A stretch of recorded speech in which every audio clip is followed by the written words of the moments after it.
Assalamualaikum warahmatullahi wabarakatuh. Selamat siang peserta didik baru semua.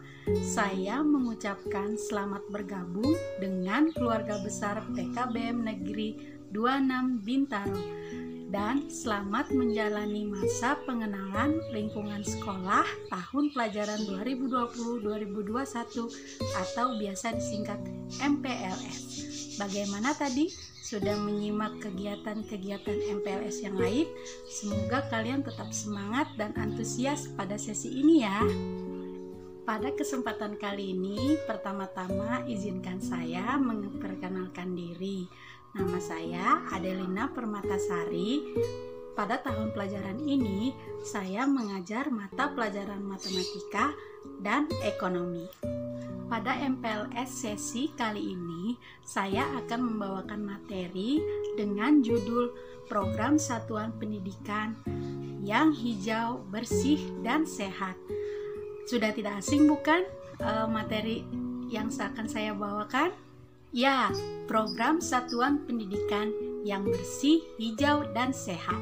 Pertama-tama, sebelum kita membahas program satuan pendidikan yang bersih, hijau, dan sehat, saya akan menekankan mengapa satuan pendidikan sangat penting menyampaikan materi ini. Program Satuan Pendidikan yang Hijau, Bersih, dan Sehat. Satuan pendidikan penting menyampaikan materi ini dikarenakan melalui pendidikanlah seorang manusia dapat dididik mengenai semua hal yang diperlukan dalam semua aspek kehidupan, sehingga di saat manusia tersebut siap, manusia tersebut dapat berperan aktif dalam kehidupan di masyarakat. Sebelum masuk ke dalam pembahasan program satuan pendidikannya, saya akan menjelaskan mengapa satuan pendidikan harus bersih, hijau, dan sehat. Bisa kalian lihat pada layar berikut betapa nyaman dan menariknya tempat yang memiliki keadaan lingkungan dan pemandangan seperti gambar tersebut. Tapi itu bukan PKBM Negeri 26 Bintaro ya, hanya contoh. Inilah PKBM Negeri 26 Bintaro kita tercinta. Terlihat hijau, bersih, dan sehat. Terdapat 3 kata penting yang ditekankan di sini, yaitu hijau, bersih, dan sehat. Kata penting yang pertama adalah hijau. Kata penting yang pertama yaitu hijau. Manakah lingkungan yang akan kalian pilih dari gambar untuk tempat belajar?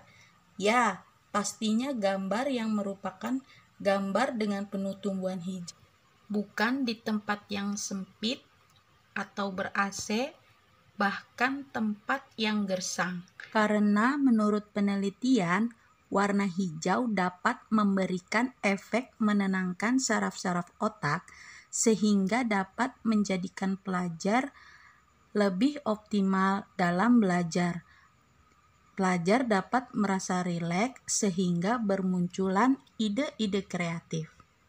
Kata penting yang kedua yaitu bersih. Manakah lingkungan yang akan kalian pilih dari gambar untuk tempat belajar?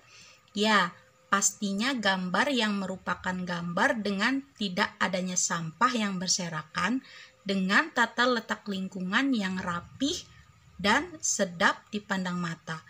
Karena seperti kalian ketahui, sampah yang berserakan atau lingkungan yang kotor dan keadaan yang berantakan seperti pada gambar yang lain dapat menjadi sarang serangga seperti lalat, nyamuk, dan kecoa. Mudah menyebarkan berbagai jenis penyakit, menyebabkan perasaan yang tidak nyaman, dan cenderung menyebabkan stres. Kata penting yang ketiga yaitu sehat. Pepatah mengatakan di dalam tubuh yang sehat terdapat jiwa yang kuat. Kesehatan merupakan hal yang utama untuk bisa melakukan aktivitas sehari-hari seperti berpikir dalam kegiatan belajar. Cara hidup sehat sangatlah mudah, yaitu rajin aktivitas fisik, perbanyak makan makanan bergizi, cek kesehatan secara rutin, kelola stres, dan tidak merokok. Baiklah, dari uraian yang telah saya sampaikan, maka sampailah kita pada program Satuan Pendidikan yang Bersih, Hijau, dan Sehat, yaitu dapat berupa melakukan penghijauan atau memperbanyak tanaman di lingkungan PKBM Negeri 26 Bintaro oleh seluruh warga PKBM Negeri 26 Bintaro. Kemudian menyediakan sarana untuk cuci tangan dengan sabun di lokasi strategis di PKBM Negeri 26 Bintaro, menggalakkan kedisiplinan membuang sampah pada tempatnya, menyediakan sarana dan prasarana alat-alat kebersihan dalam membiasakan diri ikut serta menjaga dan memelihara lingkungan PKBM Negeri 26 Bintaro. Program satuan pendidikan yang telah saya sebutkan dapat berjalan jika dalam keadaan normal. Namun, seperti yang kita ketahui bersama, kita sekarang berada dalam keadaan pandemi virus corona, di mana kita tidak diizinkan untuk berkumpul karena dapat menyebabkan tertular virus corona. Virus corona memiliki gejala seperti demam, batuk, sakit tenggorokan, dan sakit kepala. Cara mencegahnya dapat menggunakan sabun untuk mencuci tangan, hindari kontak fisik, tutup mulut saat batuk, kenakan masker. Virus corona sangat berbahaya karena dapat menyerang sistem pernapasan manusia. Penyebarannya dapat melalui droplet dan melalui udara. Penyebaran melalui droplet yaitu saat cipratan air liur atau lendir dari batuk dan bersin masuk ke tubuh orang lain melalui mata, hidung, atau mulut. Kemudian melalui udara yaitu partikel menyebar di udara dalam waktu lebih lama, bisa bergerak lebih jauh dan dapat terhirup oleh orang lain. Maka dari itu, sangatlah penting menggunakan masker saat di luar rumah. Untuk lebih jelasnya mengenai virus corona, kalian dapat menyimak video YouTube berikut.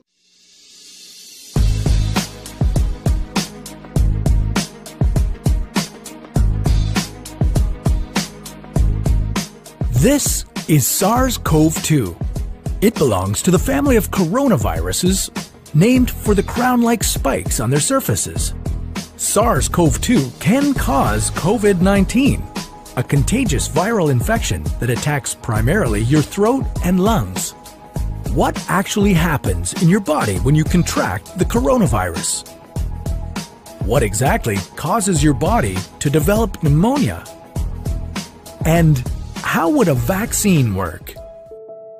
The coronavirus must infect living cells in order to reproduce. Let's have a closer look. Inside the virus, genetic material contains the information to make more copies of itself. A protein shell provides a hard protective enclosure for the genetic material as the virus travels between the people it infects. An outer envelope allows the virus to infect cells by merging with the cell's outer membrane. Projecting from the envelope are spikes of protein molecules. Both a typical influenza virus and the new coronavirus use their spikes like a key to get inside a cell in your body, where it takes over the cell's internal machinery, repurposing it to build the components of new viruses. When an infected person talks, coughs, or sneezes, droplets carrying the virus may land in your mouth or nose and then move into your lungs. Once inside your body, the virus comes in contact with cells in your throat, nose, or lungs. One spike on the virus inserts into a receptor molecule on your healthy cell membrane like a key in a lock. This action allows the virus to get inside your cell. A typical flu virus would travel inside a sac made from your cell membrane to your cell's nucleus that houses all its genetic material. The coronavirus, on the other hand, doesn't need to enter the host cell nucleus. It can directly access parts of the host cell called ribosomes. Ribosomes use genetic information from the virus to make viral proteins, such as the spikes on the virus's surface. A packaging structure in your cell then carries the spikes in vesicles which merge with your cell's outer layer, the cell membrane. All the parts needed to create a new virus gather just beneath your cell's membrane. Then, a new virus begins to bud off from the cell's membrane. Now, with the virus spreading in your body, how can you develop pneumonia symptoms? For this, we'll have to look into your lungs. Each lung has separate sections called lobes. Normally, as you breathe, air moves freely through your trachea or windpipe, then through large tubes called bronchi, through smaller tubes called bronchioles, and finally into tiny sacs called alveoli. Your airways and alveoli are flexible and springy. When you breathe in, each air sac inflates like a small balloon. And when you exhale, the sacs deflate. Small blood vessels called capillaries surround your alveoli. Oxygen from the air you breathe passes into your capillaries, and then carbon dioxide from your body passes out of your capillaries into your alveoli so that your lungs can get rid of it when you exhale. Your airways catch most germs in the mucus that lines your trachea, bronchi, and bronchioles.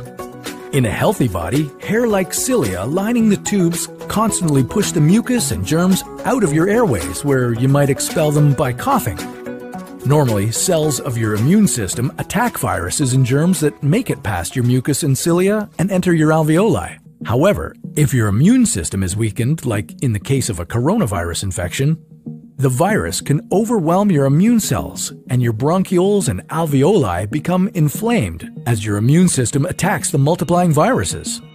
The inflammation can cause your alveoli to fill with fluid, making it difficult for your body to get the oxygen it needs. You could develop lobar pneumonia, where one lobe of your lungs is affected, or you could have bronchopneumonia that affects many areas of both lungs. Pneumonia may cause difficulty breathing, chest pain, coughing, fever and chills, confusion, headache, muscle pain, and fatigue. It can also lead to more serious complications. Respiratory failure occurs when your breathing becomes so difficult that you need a machine called a ventilator to help you breathe. These are the machines that save lives and that medical device companies currently ramp up production for. Whether you would develop these symptoms depends on a lot of factors, such as your age and whether you already have an existing condition. While this all sounds scary, the push to develop a coronavirus vaccine is moving at high speed. Studies of other coronaviruses led most researchers to assume that people who have recovered from a SARS-CoV-2 infection could be protected from reinfection for a period of time.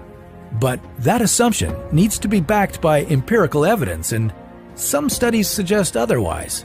There are several different approaches for a potential vaccine against the coronavirus. The basic idea is that you would get a shot that contains faint versions of the virus. The vaccine would expose your body to a version of the virus that is too weak to cause infection, but just strong enough to stimulate an immune response. Within a few weeks, cells in your immune system would make markers called antibodies, which would be specific for only the coronavirus, or specifically its spike protein. Antibodies then attach to the virus and prevent it from attaching to your cells. Your immune system then responds to signals from the antibodies by consuming and destroying the clumps of viruses. If you then catch the real virus at a later stage, your body would recognize it and destroy it. In other words, your immune system is now primed. Collecting evidence on whether this will be possible, safe, and effective is part of what's taking researchers so long to develop a vaccine. It's a race against time to develop a vaccine amid a pandemic. Each step in vaccine development usually takes months, if not years.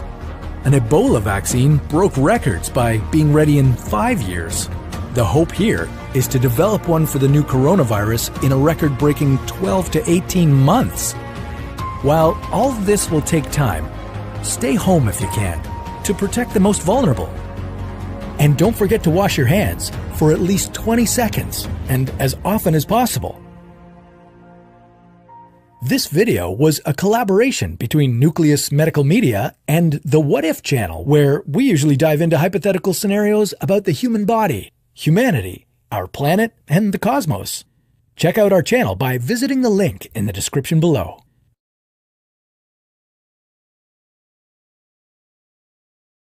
Banyak keluhan dari peserta didik baru, mereka merasa bosan dan tidak mendapat uang jajan saat melakukan pembelajaran dari rumah. Kalau kalian mau berpikir, karena kalian sehat, makanya kalian bisa merasa bosan. Bagaimana ya jika kalian yang sakit? Maka dari itu, lebih baik merasa bosan daripada merasa sakit. Maka dari itu, peserta didik semua, mari sama-sama menahan diri. Lakukan kegiatan-kegiatan positif untuk mengusir rasa bosan di rumah. Dan yang paling penting, jaga kesehatan. Jangan lupa kerjakan pembelajaran online di rumah ya. Sekian MPLS sesi saya. Saya ucapkan terima kasih. Assalamualaikum warahmatullahi wabarakatuh.